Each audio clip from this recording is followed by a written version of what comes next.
అందమైన ఈ ప్రకృతిలో ప్రతి జీవి అందంగా ఉండదు. కొందరి కథలు మాత్రం బాధతో మొదలవుతాయి. మనమంతా ఇలా ఎందుకింత వింతగా ఉన్నాంరా? చుట్టూ అందంగా ఉన్న వాళ్ళ మధ్య మనం మాత్రం చాలా వేరుగా ఉన్నాం. మనకు ఒకరోజు మార్పు వస్తుందా? అయ్యో చూడండి వీళ్ళని, ఇంత అగ్లీగా కూడా ఉంటారా? ప్రకృతి తప్పు చేసిందేమో.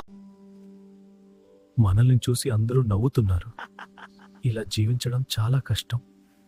ఏదో మార్పు కావాలి. బాధతో నిండిన హృదయాలు ఆశ కోసం ముందుకు నడుస్తూనే ఉంటాయి.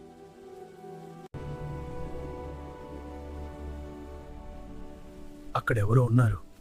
ఆయన దగ్గరికి వెళ్ళేద్దాం. మన సమస్యకి ఏదైనా మార్గం చెప్పొచ్చు.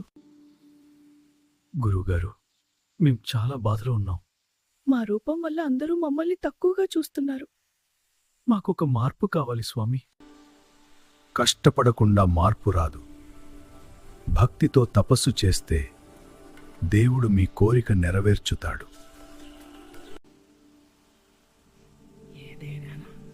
మేము ప్రయత్నిస్తాం. ఆశతో మొదలైన ప్రయాణం పరీక్షలతో నిండిపోతుంది తల్లి. కాలం మారుతుంది, పరిస్థితులు మారుతాయి, కానీ మీ పట్టుదల మాత్రం ఆగకూడదు. ఇక్కడే చాలా మంది ఓడిపోతారు. గురువు చెప్పినట్టు పట్టుదలతో వదలకుండా చెయ్యాలి. ముగ్గురు ఒక్కటే తమ లక్ష్యాన్ని సాధించేందుకు తపస్సు ప్రారంభించారు. కష్టం పెరిగే కొద్దీ మనసు బలహీనపడుతుంది.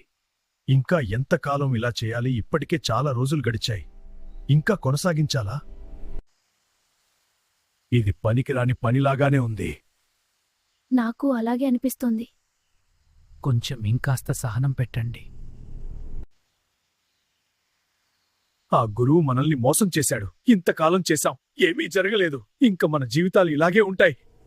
ఎలాంటి మార్పు రాదు. నమ్మకం కూలిపోయిన చోట ప్రయాణం ఆగిపోతుంది. నేను ఇక్కడ ఉండను.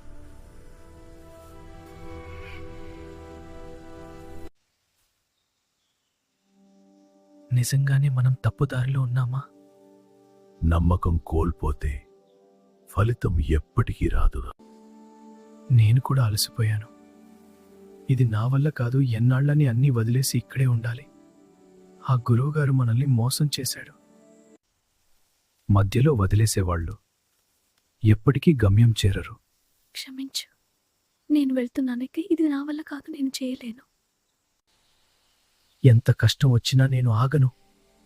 గురువు మాట మీద నాకు నమ్మకం ఉంది. ఇప్పుడు నేను వెళ్ళిపోయినా జీవితమంతా ఇలానే బ్రతకాల్సిందే. ఒంటరిగా అయినా తన లక్ష్యం కోసం పోరాడేవాడే నిజమైన యోధుడు. నేను తిరిగి వెళ్తే అదే ఓటమిగా తిరిగి వెళ్తాను. ఓటమిని ఒప్పుకుని వెళ్ళలేను. ఇది నా చివరి అవకాశం. నేను ఆగను. ఏదైనా అయినా పూర్తి చేస్తాను. ఇక్కడి నుంచే అసలు కథ మొదలవుతుంది. ఎంత కష్టం వచ్చినా నమ్మకం వదల్లేదు. అది ఒంటరిగా అయినా ముందుకు సాగింది. అదే దాని బలంగా మారింది. నా శరీరం బలహీనపడుతున్నా నా నమ్మకం ఇంకా బలంగా ఉంది. ఈ కష్టం వృథా కాదు. ఏదో మంచి జరగబోతోంది. ప్రకృతి కూడా దాని పట్టుదలని గమనించింది. ఆకాశం నుంచే ఆశీర్వాదం లభించింది. అది సాధారణ జీవి కాదు. ఇక మార్పు దగ్గర పడుతోంది. ఇది కొత్త ప్రారంభం. ఈ చీకటి లోపలే నా వెలుగు ఉంది. నేను నన్ను మార్చుకుంటున్నాను. ఇది నా పునర్జన్మ. బయటకి చూస్తే చీకటి గూడు, కాని లోపల వెలుగు పుడుతోంది. ప్రతి కష్టంలో ఒక అందం దాగి ఉంటుంది. సహనం ఉన్నవారికి అది కనిపిస్తుంది. రోజులు గడిచాయి. సమయం తన పని చేసుకుంది. అది ఆగలేదు. అదే దాని విజయానికి కారణం. చివరికి ఆ క్షణం వచ్చింది. అది ఎదురు చూసిన సమయం. బంధాలు విరిగిపోతున్నాయి. కొత్త జీవితం పుడుతోంది. ఒకప్పుడు అందరూ నవ్విన జీవి ఇప్పుడు అందరినీ ఆశ్చర్యపరుస్తోంది. అది సాధించింది. చివరికి అది గెలిచింది. ఇది నా స్వేచ్ఛ. ఇది నా కొత్త ప్రపంచం. నా కష్టం వృథా కాలేదు. నేను సాధించాను. కష్టాన్ని భరించిన వాడికే విజయం అందంగా కనిపిస్తుంది. మార్పు అనేది అసాధ్యం కాదు, సహనం ఉంటే సాధ్యం. అది ఇక చిన్న జీవి కాదు, అది విజయానికి ప్రతీక. ప్రతి రెక్కలో కష్టం దాగి ఉంది, ప్రతి ఎగరటంలో గెలుపు కనిపిస్తోంది. ఇది అదే గొంగలి పురుగేనా? ఇంత అందంగా ఎలా మారింది? మనమే నవ్వుకున్నాం కదా. ఒకప్పుడు తక్కువగా చూసిన వాళ్లే ఇప్పుడు ఆశ్చర్యంగా చూస్తున్నారు. కాలం మారితే విలువ మారుతుంది, కష్టం చేసిన వాడి కథే గెలుస్తుంది. నీ పట్టుదల గొప్పది. మేము తప్పు చేశాము.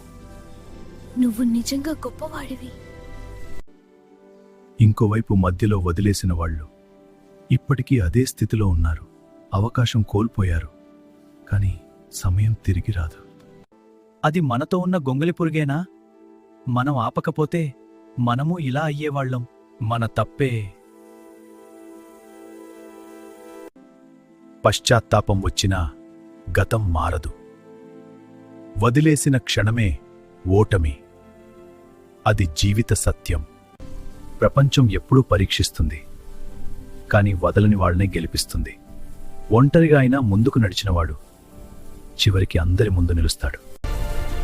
నన్ను చూసి నవ్విన రోజులు నాకు గుర్తున్నాయి, కానీ నేను ఆగలేదు. నన్ను నమ్ముకున్నాను, అందుకే నేను ఇక్కడ ఉన్నాను. మధ్యలో వదిలేసిన వారు చీకట్లోనే మిగిలిపోతారు. చివరి వరకు నమ్మకం ఉంచిన వారు వెలుగులో మెరవుతారు. కష్టం ప్లస్ సహనం విజయం. ఇది జీవితం చెప్పే నిజం.